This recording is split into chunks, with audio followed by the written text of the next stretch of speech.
बुद्ध, जब मैंने सरिपुत्र के निर्वाण का समाचार सुना तो इतना गहरा आघात हुआ कि लगा मुझे लकवा मार गया है। मेरे मन में धुआं सा भर गया। इतनी गहन क्षति पहुंची। आनंद,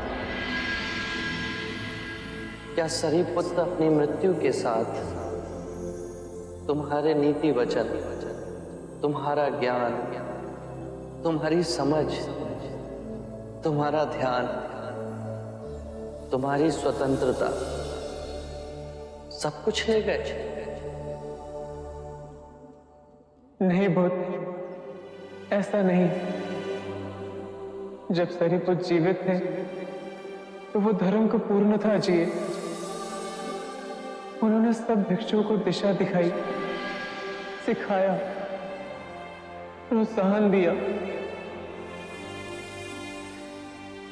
अब मुगलाना और सरिपुत्र के जाने के पश्चात पूरा संग सूना हो गया। आप दिखाते नहीं, पर अंतर से कैसे दुखी ना होंगे? तुम भूल गए आनंद। याद है मैंने तुमसे कहा था, चंद के साथ मृत्यु छाया के समान आती है।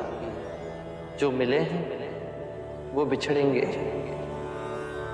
सभी धर्म नश्वर हैं, उनसे लगाव मत रखना। जन्म, मृत्यु, अस्त होना, उदय होना,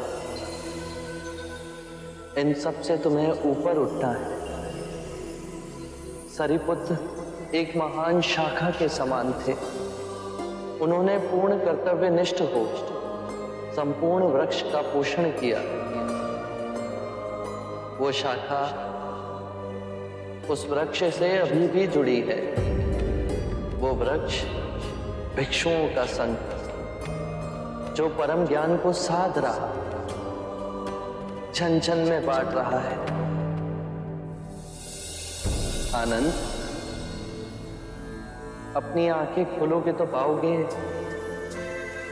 सरिपुत्र इन वृक्षों में,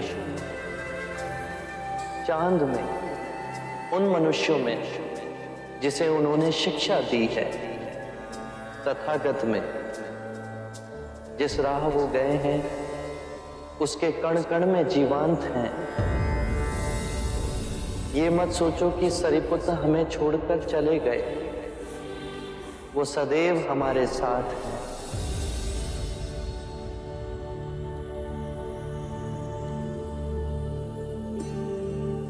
मेरे प्रिय भिक्षुओं,